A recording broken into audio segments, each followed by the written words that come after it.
Hello, hello. Welcome back, everyone. Welcome back to the channel. A long time no see for about 3.5 hours. How are you all doing today? Or how are you all doing now? Because I have spoken to you today. Welcome back. How are you? We are here to discuss The Book of Hope by Jane Goodall and Douglas Abrams. This is an extra book for our book club, so not an official one, but this was kind of just like we agreed on the side that we wanted to read it together. So that's what we did, and that's why we are here. So we're going to be talking about this book. It is a non-fiction book about basically Jane Goodall's life and how she grew up. It's kind of her biography, but not really. But it's very much like philosophical, pondering on life and hope and human spirit. And yeah, there is a lot happening in this one, or a lot of thoughts. And I don't know. It was really, it is really good. It is, I don't know how to explain it. But yeah, it is a survival guide for an endangered planet. So it doesn't really give you any guideline to what we need to do exactly and what are the ways to fix things or where and such. But it does talk a lot about things that have worked, things that have happened, different stories of different people, of how they achieved anything, how they fought in life or fought for environment, all kinds of different things. Stories of animals like chimps and was it a gorilla and some dogs. And yeah, it's a book about hope and that there is no reason to despair. But how are you all doing? Welcome, welcome. Have you finished the book? Have you read the book? Hello, Jess. Hello, Larissa. Hello, Josephine. I could not buy it, sadly, so I could not read it. Oh no! But I wanted to at least listen in on your opinions and hope to read it sometime soon then myself. Oh no! But it was on Everend. There was audiobook on Everend. You don't have Everend. That's a shame. But yeah, I do recommend buying the book because there are lots of like pictures inside about like of different people and the different stories that they say, but then also of Jane herself, um, and all kinds of different pictures. So I do recommend the physical copy. Yeah, here is her, what does it say, Native American spirit brother. So yeah, definitely physical copy is a good idea. I finished it last week, so don't remember much of the details, sadly. That's totally fair. Why I also spaced it out so much so I would get closer to, like, so I don't have to, or like, so I don't read it so far ahead and then I would forget as well. But I also have a whole bunch of um, tabs and underlined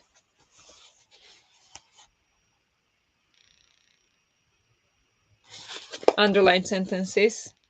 So yeah, we can get back to those and through those.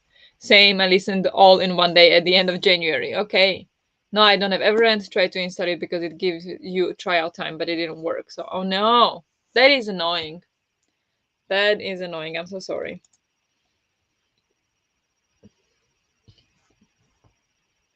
Actually, when I kind of came up with this book, I was thinking mostly of you, Josephine, because I know you struggled a lot with the how sad the what was it, the uninhabitable Earth, how sad that one was, and then I thought that this one would be perfect counter, you know, counter medicine.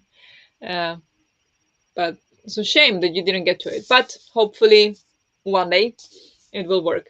But what should we say about this book? uh, my first question: has anybody read anything else by Jane Goodall? Like any of her autobiography or any of her own books, not autobiography, but like books that she wrote. How familiar were you with Jane Goodall before reading this book? Is kind of my question, because of course I've heard of Jane Goodall. Like, you can't live life and not hear about Jane Goodall.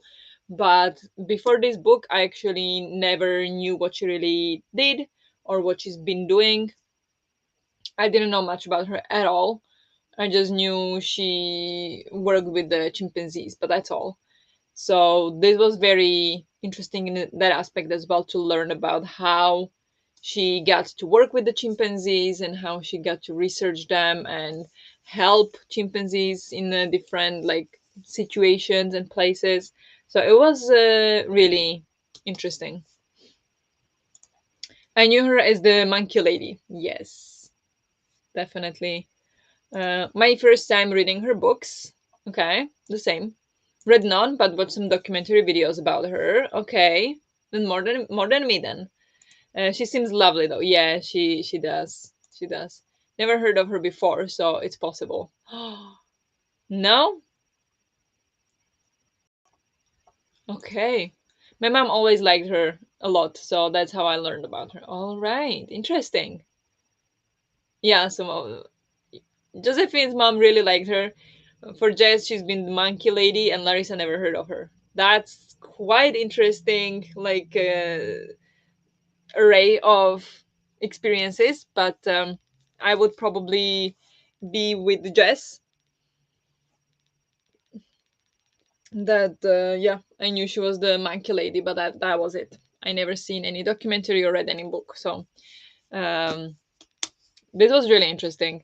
I really liked how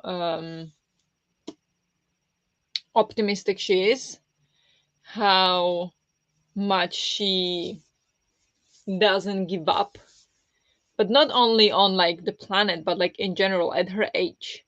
I mean, how old was she when they were making this book? I don't know if it's impolite to talk about women's age, right? But 2021, and how old is she now?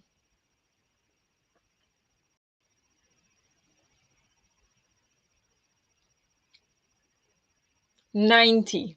She's 90, so she was 86.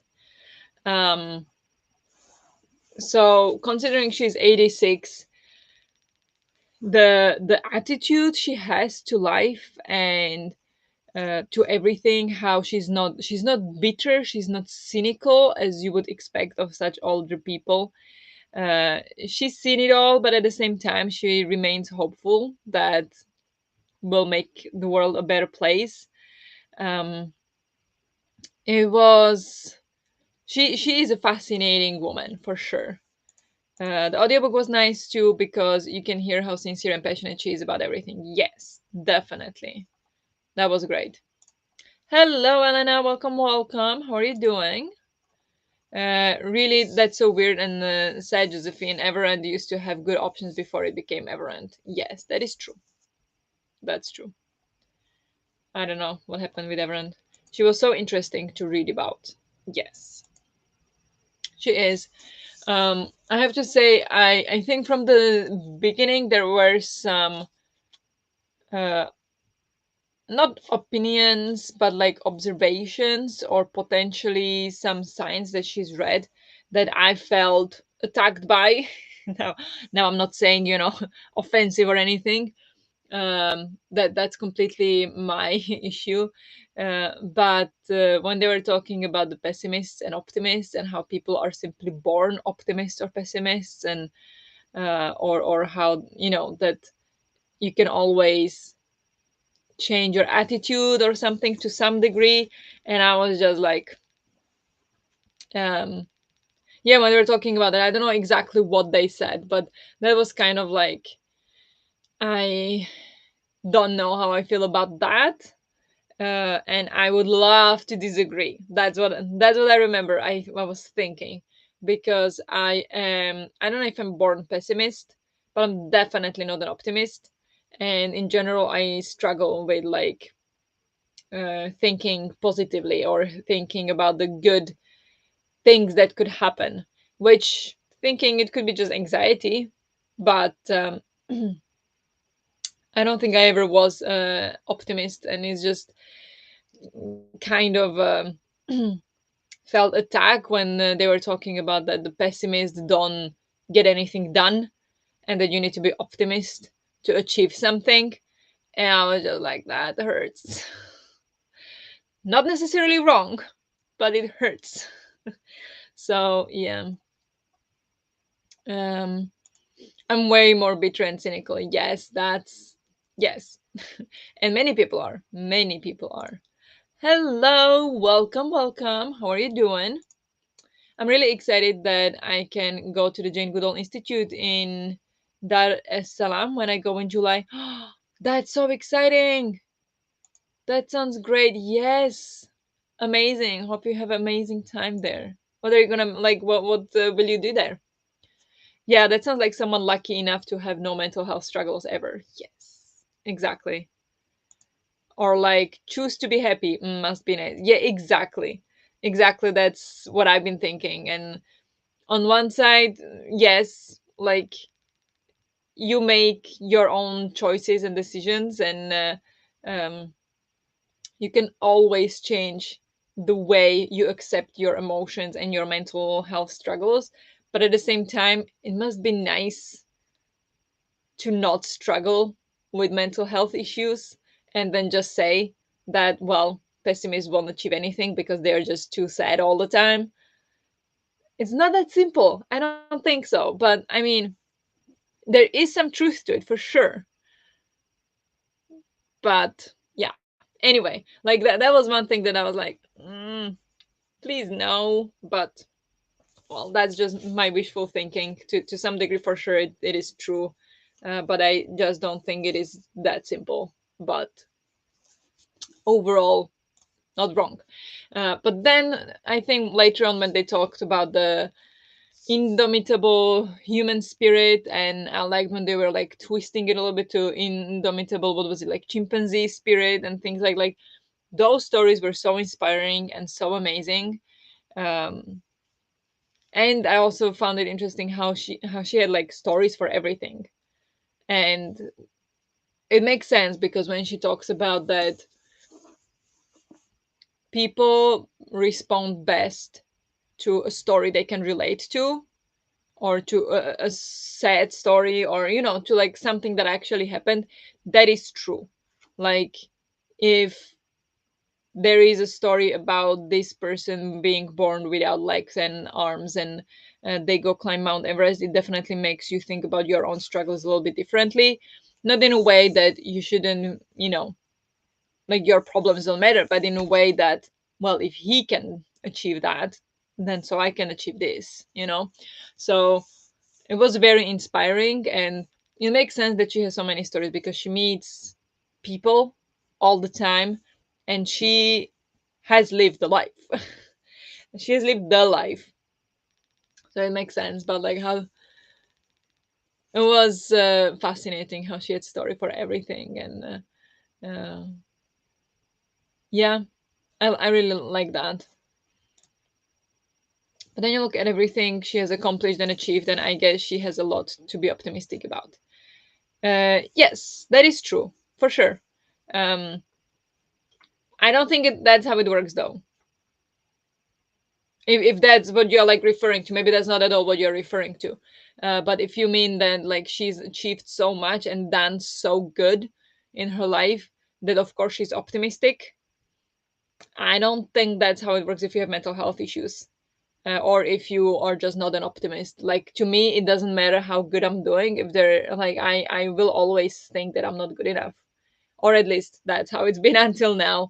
Um, so like no matter, like people can tell me that, hi, you are great, you are like for example at my job, like you're great and you're one of the best in this position that I've worked with and stuff like that. to me is just like, yeah, what do you need, kind of thing, you know? Like they're just saying things to be nice. Like I do not take it. I don't believe it. So even though I'm doing well at my job, I do not feel optimistic about it at all, you know? So but people are different, of course. So if somebody is born optimist, they're going to be optimistic about the things they've achieved. But if somebody is pessimist, they're still going to be pessimistic about the things they have achieved. They could have done more. That's, I think, my message. Oh my gosh, we always get to these like philosophical discussions here. I love the quote, a dog gives a walk purpose, and it's given me even more motivation to get a job where I can have a dog. Yes, I thought that was so true. And when she said that, when Jane said like she doesn't like walks, she needs to go for a walk with a dog because otherwise the walk doesn't have a purpose. I'm like, well, even without a dog, the walk has a purpose because, daily mental health walk or something, it has a purpose. It serves a purpose. But it's much easier to see it if you go with a dog. So I was like, yes, I feel exactly the same. I feel exactly the same. It's so much easier to go for a walk with a dog than just alone.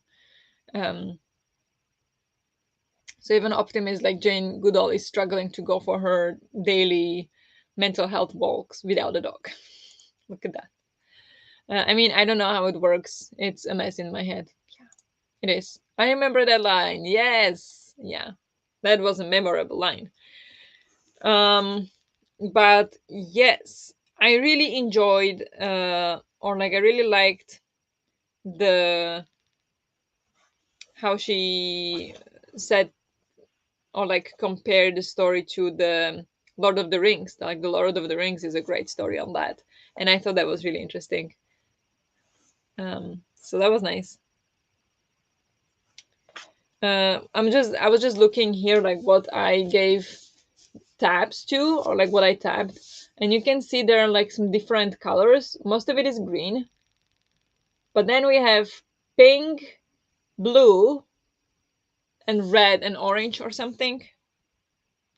Yeah. So if I just quickly look at those, like what that was, one of the pink is the one that kind of resonated with me, and I know it resonated with me the first time, and I know resonated with me now. Is the one where she was talking about, or was it the guy?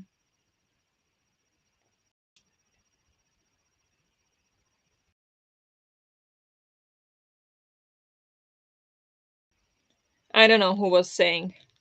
Yeah, I think it was Douglas saying this about the woman called Ashley Consolo,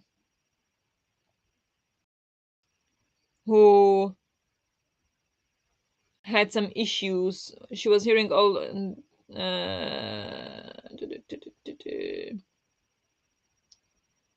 She was interviewing the communities about all they were losing, the Inuit communities, the ice that was breaking up, the temperatures that were rising. She was hearing all these stories of despair and trying to write them up in her dissertation when she began experiencing radiating nerve pain in her arms and hands. The pain was so severe that she couldn't type or work. She went to all the medical specialists, but they could not find anything wrong with her nerves. Finally, she went to one of the Inuit elders and he told her, "You're not letting go of your grief. Your body is stopping you from typing because you're intellectualizing it, not feeling it. Until you get it out of your body won't function." He told her she had to make space for her grief and speak it. And she also had to find awe and joy every day. She went into the forests. She immersed her hands in an ice cold river and asked the water to take away the pain. She apologized to the land for the harm that she and others were doing. It was a reckoning. Um, Consuelo told me that she had been able to find awe and joy in the forest. She said there's always beauty, even when there is pain and suffering. She learned not to hide from the darkness, just not to get lost in it. After 2 weeks of crying and letting the grief flow out of her body, the nerve pain was gone. And I think that is such an interesting, like, story, if it's true, again, because I'm not sure, like, I don't really relate to the grief part, but like in general, I can so feel it that when I see nature, I immediately feel a little bit calmer. And so this kind of like, you need to deal with your emotions and you need to connect to nature, feels like such a deep rooted need for me. I don't know how to explain it. It's just something like I do not channel it because there is just something blocking it for me, but I can so feel it that going into nature calms me down on such a deep level. And this story just, I think, like now kind of thinking about it, I just want to tear up. um it's yeah, it's special. I like that part. I always have physical symptoms when things are messy in my head. Yes. Ooh, that hits. Yeah, it does. Yes.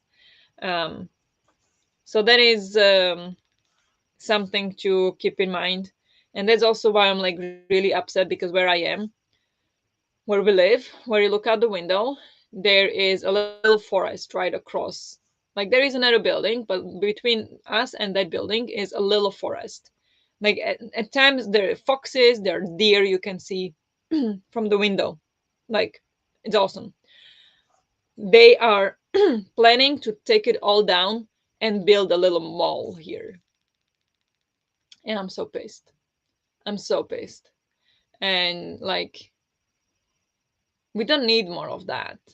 We don't. We need the trees. Like sometimes just looking out at the trees calms me down so much. If there is another building, it's just, I don't know. It's just it makes me angry. It's so angry. Yes, whenever I go back to my family home and walk across the fields and in the trees, there I always feel refreshed after living in a city for uni. Yes. And like people don't often realize it, but it does work. It does happen.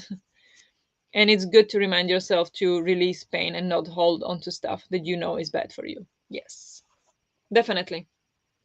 So this almost feels like something that maybe you would be, or like I would like to kind of incorporate in my, I don't know, weekly routine, if should have something like that.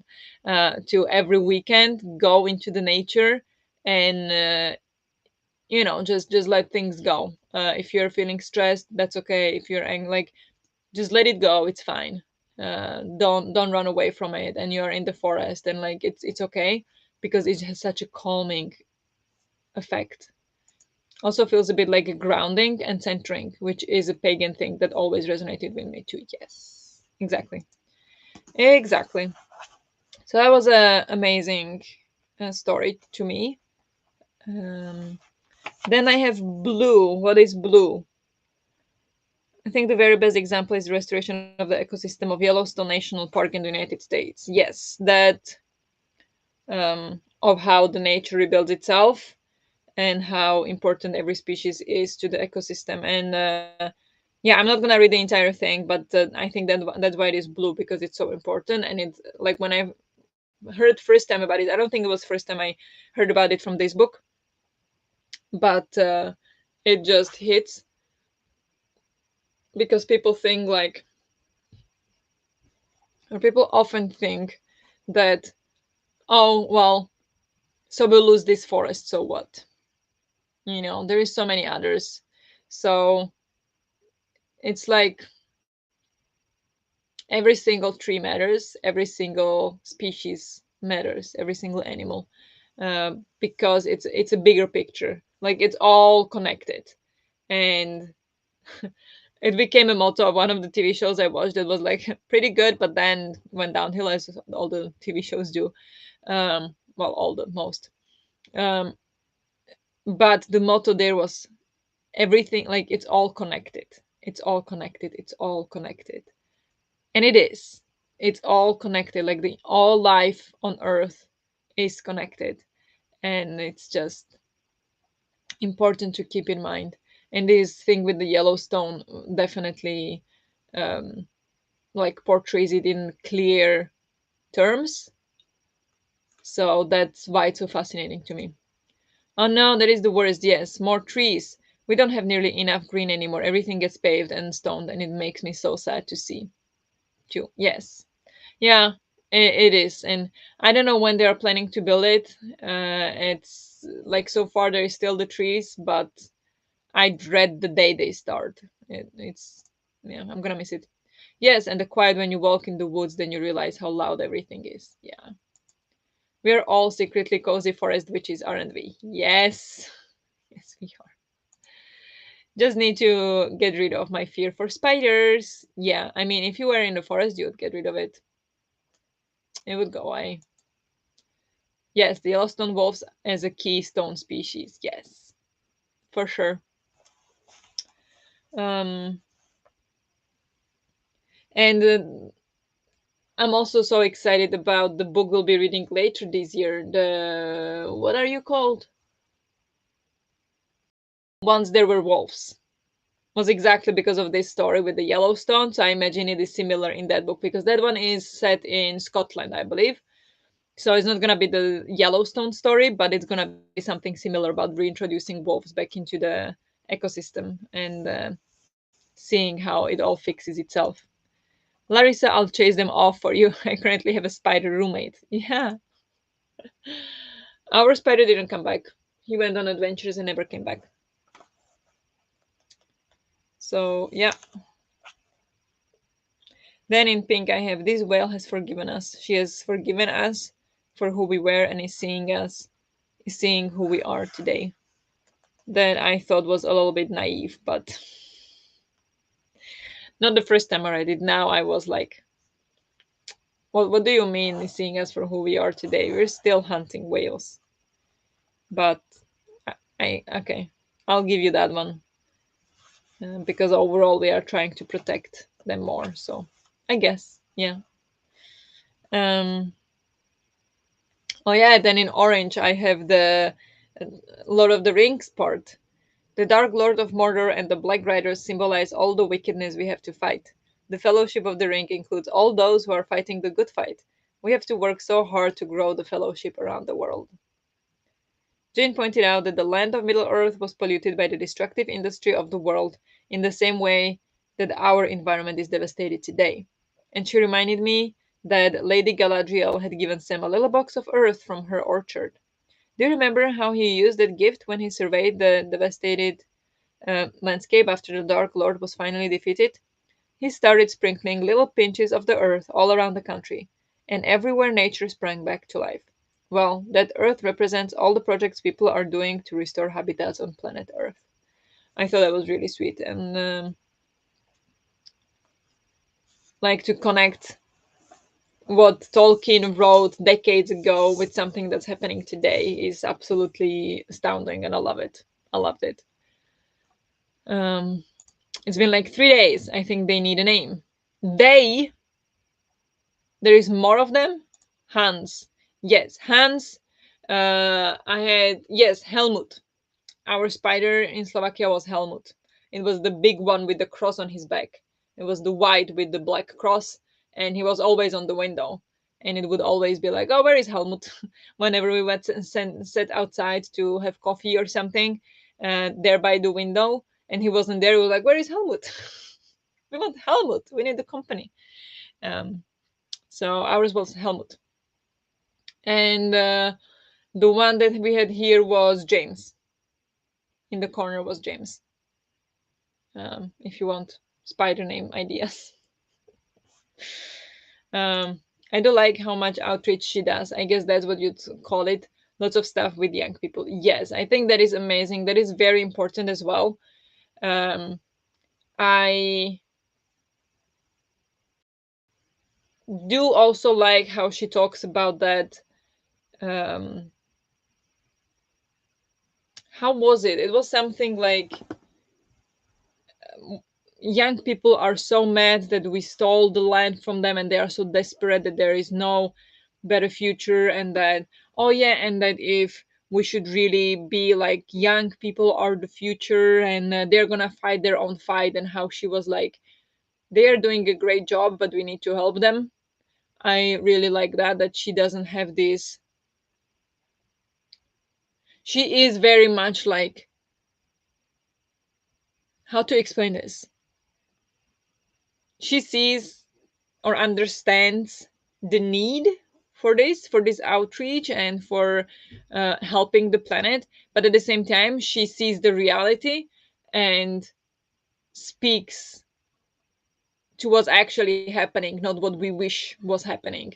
And I think that is, or she doesn't have an agenda. That's what I want to say. It doesn't feel like she has an agenda. Like it feels like she's actually honest and uh, says things as she sees them, rather than as other people would expect her to see them or things to say. So I think I really enjoyed that it didn't feel like she had any agenda. It felt like she was really authentic and was really speaking to what she felt rather than what other people would expect her to say, if that makes sense. That because I don't want to assume my roommate's gender. Although I do usually call them men because only a man would have the audacity to show up uninvited in my bedroom. Very likely. Even though, do you have a sister? Sister will show up uninvited as well. Like, don't discriminate. Come on. I had two sisters, and like there was no knocking. You just open the door and come in. Like, it doesn't matter. Hans, what's the name?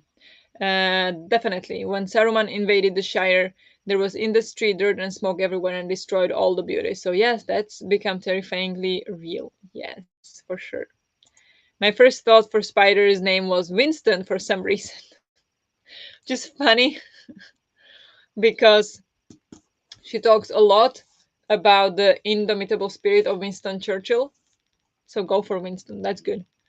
Yes, they're not going to Harvard. Very smart Spider. Only child though. My bedroom has always been my own. Okay, there you go. There you go. Women will come into your room uninvited as well. Depends on your relationship, of course. But with my sisters, we didn't have any knocking protocol. We just come in. So yeah. I never had. I don't have brothers, so I wouldn't know about that. But I imagine it's the same. Siblings. Siblings are siblings just hate on each other, just out of principle. That's at least my experience. Even though I have two sisters and I had very different relationship with both of them. So, and they are very close in age. They are different from me. So they are 5 and 6 years older than me. So they are 1 year apart, and then 5 years later I was. So um, you would expect that they would be very close, but not that much. Like when I was a kid, yes, but as we were growing up, as I was getting older, I got closer with one of the sisters than she did to the other sister. So it was, yeah, depends on personality, on the relationship, I guess. But I would just say that siblings always, they don't respect each other as much, at least when you're kids. Now I wouldn't dare. Now I'm terrified of my sisters for some reason. But when we were kids, that sounds terrible. I don't know if I even closed my door as a kid. Uh, I mean, yeah, I don't remember that much of my childhood to be honest, but I would close the door. I mean, I didn't have a room on my own until I was maybe like 16 or 15, something like that.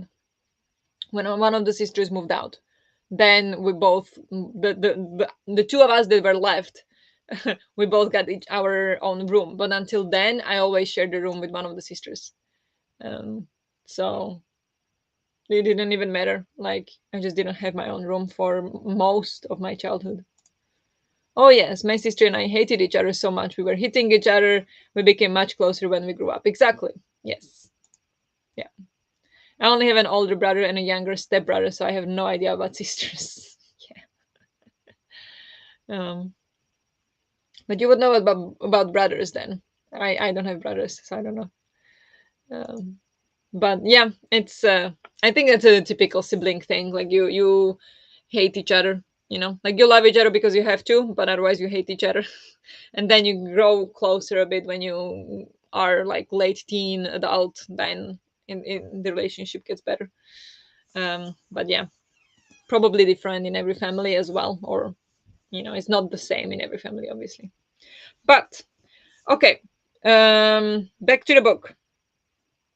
What else did you guys think that you would want to lift from the book that you really liked, um, or disliked about this one? What was the overall feeling?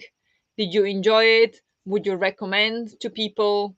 What did you think? Should we go through the cop out? Would that help? Kind of like talk more about how it was done. Did you like the interview style of it?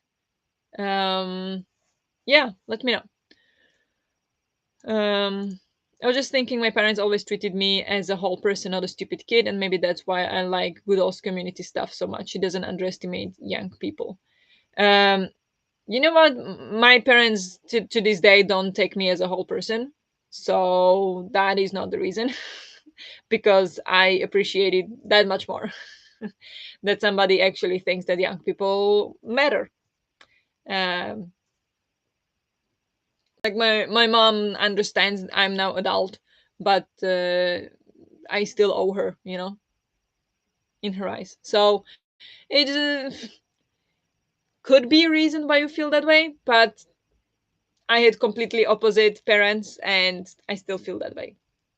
So it could be two different reasons to feel the same way. Could be. But yeah, I mean, I think it is amazing to spend so much time with young people and to give them so much credit. Because yes, young people have a lot to learn. Young people don't understand as much about life, and like this sounds such an adult thing, and I know young people hate to hear it, but it is true. So I wouldn't say it's to young people, but like if we are as adults talking, young people don't understand life as much as the older people do. um I would never say that to the young person because I know they hate it. I know I hated it when my parents said, like, oh yeah, you're young, you don't understand life. It's true, but again, like that's the other side of the coin, or that I feel it's the job of the adults to understand how young people feel, because the adults have been or had been young people once, while the young people never lived the life, they never been old to understand. So it's job of the adults and of the older people, I think we talked about this before, to understand um, young people and to treat them. Maybe that's why people don't treat them well, because they remember how stupid we were when we were young. But still, um, so it's wait, where are we? I missed it. I enjoyed it, but if you wonder of if you're going to have a problem because she was all over the place with her memories. Oh yeah, that's true. It was kind of like that. I didn't love what's his name's questions. Felt like a Goodall did most of the work telling good stories and taking a minute to figure out where he's trying to lead her, if that makes sense. Yeah, that makes sense, but I think it's just the way it was written. Um,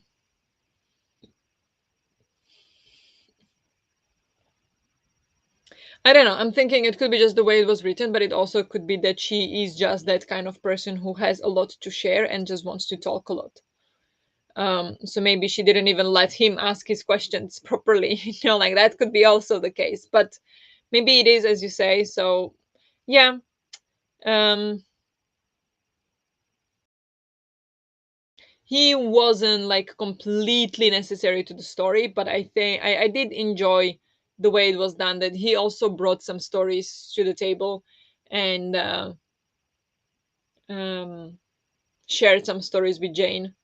Now that she can share them further with somebody else. So yeah, so I think it was interesting. So much like, tell me more about that, and it just felt like lazy writing, or maybe he didn't remember what he said. Maybe, I don't know. I mean, he recorded everything,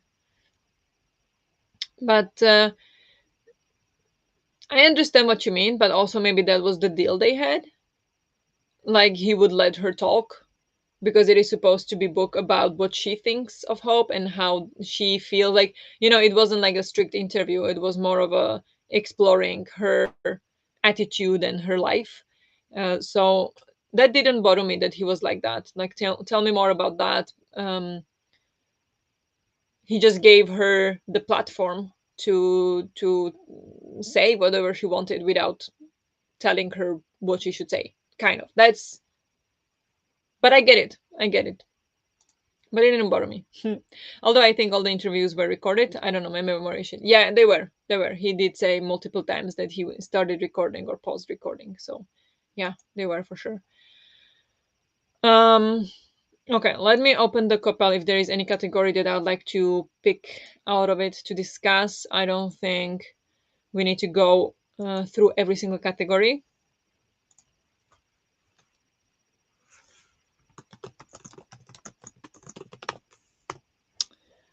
um we have credibility research. It's basically just stories.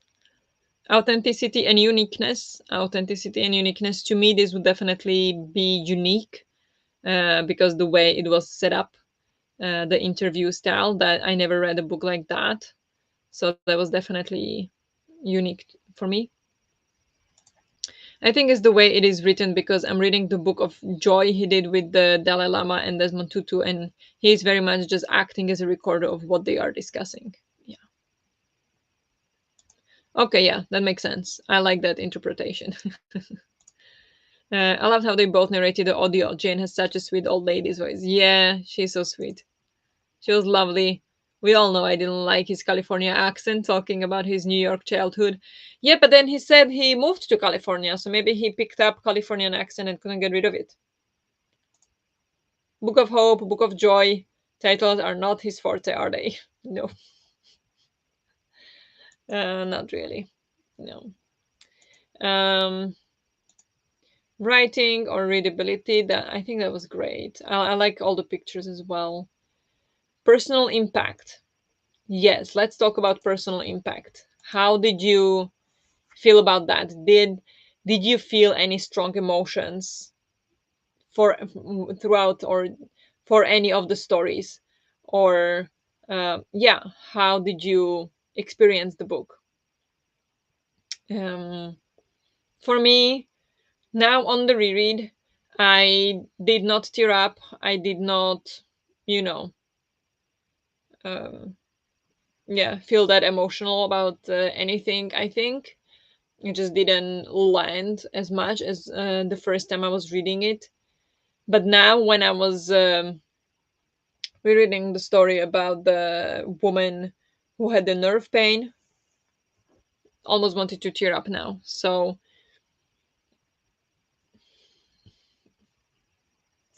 it has some emotional impact, but also I have to say, like, oh yes, I loved how she discussed the death.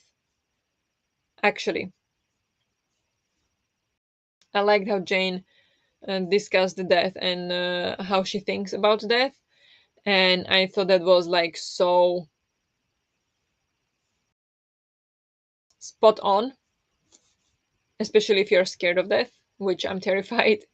So I thought that was great, but I did not remember that at all from the first time reading it.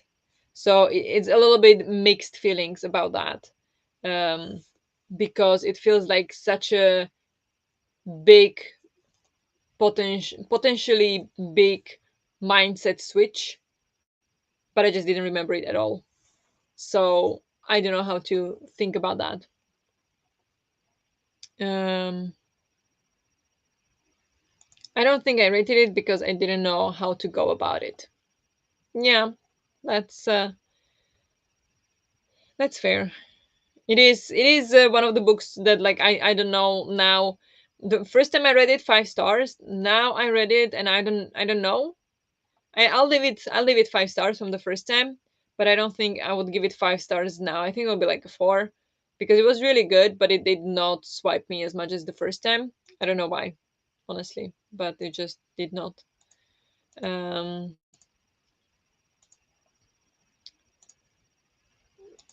Yeah, so that's pretty much that. I don't know if I can find anything else funny. I really enjoyed the pictures that they shared.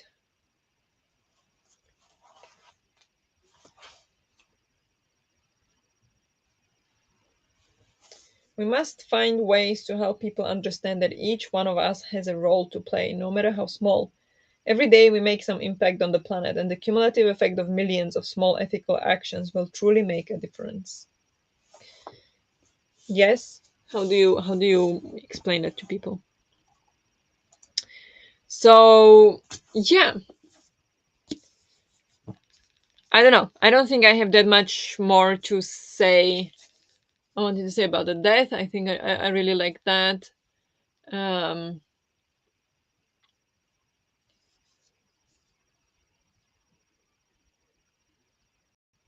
yeah, I can't think of anything else. Um, so what did you rate it? If you rated it, if you haven't read it, Josephine, are you still thinking of reading it in the future? Did the discussion make you feel like yes, you want to read it, or did it make you feel like ah, maybe not that important? Um, and yeah, what did you think? It's always tricky to rate a book essentially about someone's life unless it's 5 stars. Yeah, yeah, but I mean, you can rate the book by how it made you feel. It doesn't have to be like you're not rating their life, you're just rating how it was written. Basically, that's how I look at it, because you could have the same story, but if it's told by two different people, it's going to have two different impacts.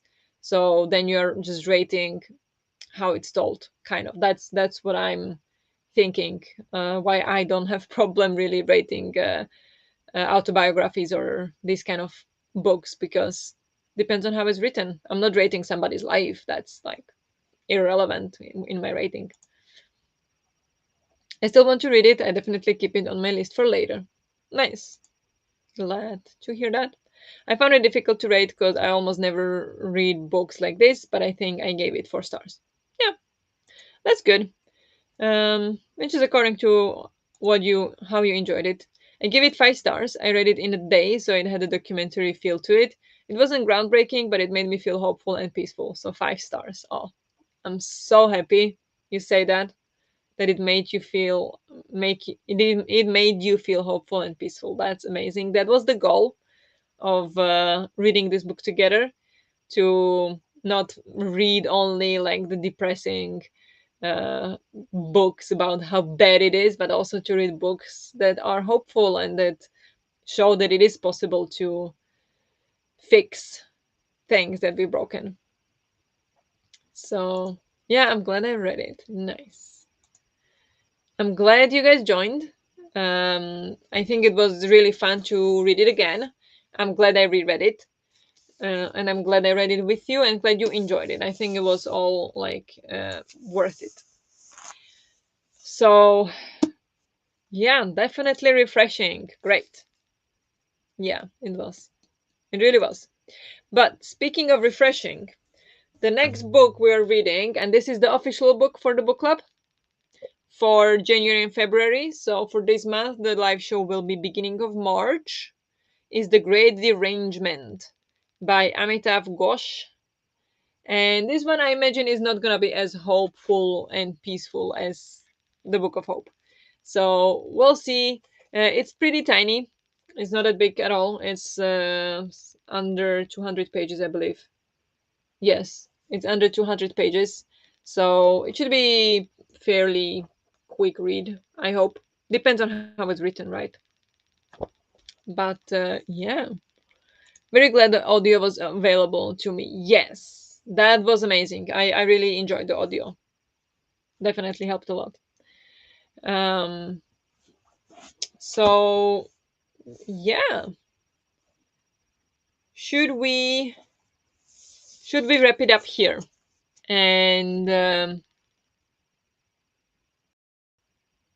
just move on to our next book? Or is there any last thoughts you would like to say? If you remembered something the last minute that you like to share from the book, here is your chance. Otherwise, I think we'll wrap it up. It was short and sweet discussion. not too much philosophical today. A little bit, but not too much. Um, I'm waiting for my library hold for that one to come in. What is the queue number? Do you know how far in the queue you are and when it can come? When it's likely to come?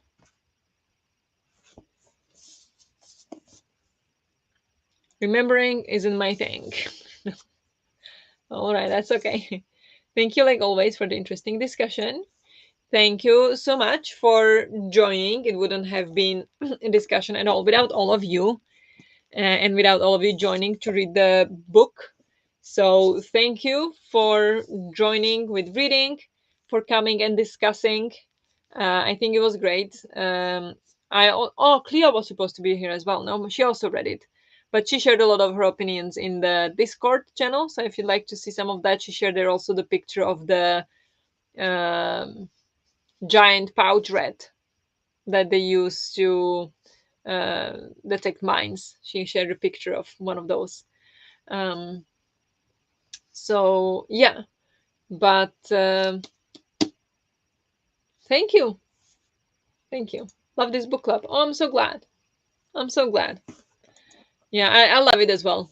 Um, and I also like that it's kind of small. That is not like 300 people. That would be a bit overwhelming. But this is like a great number. I feel like. Yeah, giant floofs. Yeah, giant floofs. But yes, next one is this one, another nonfiction.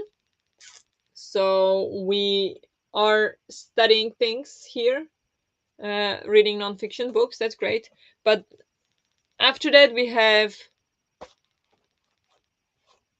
for the book club we have a fiction book. I don't know which. I don't know which one. When are we reading Factfulness? Wait, let me check. We are reading Factfulness. Ooh, in May. Okay, so we've got time for that. But in March and April, we are reading Camp Zero. So that's gonna be. I think it's kind of like indigenous uh, people in North America set in their camp or something like that. So it's gonna be interesting. Yes, me too. I read many books I otherwise wouldn't have read. Oh, nice. As long as you enjoy them.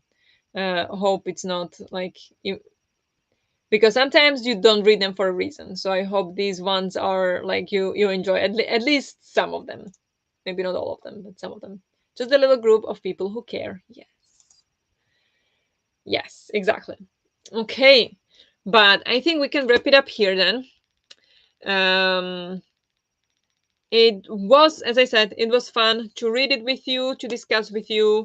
And thank you so much for joining and for showing up here in the chat. And I'm excited to discuss the next one with you, the Great Derangement, in about a month. So I think there is a channel on Discord if you would like to. Is there? Discuss? I'm pretty sure there is for this book already. Yes, it's already there.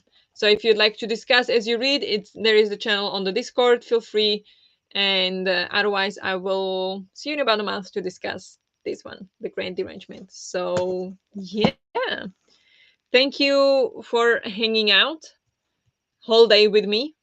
It's been a day. Thank you for good chats, um, and yeah, have a great rest of the day. Have a nice evening, and I will see you on my sprints on Tuesday as usual. So have a nice evening. Bye.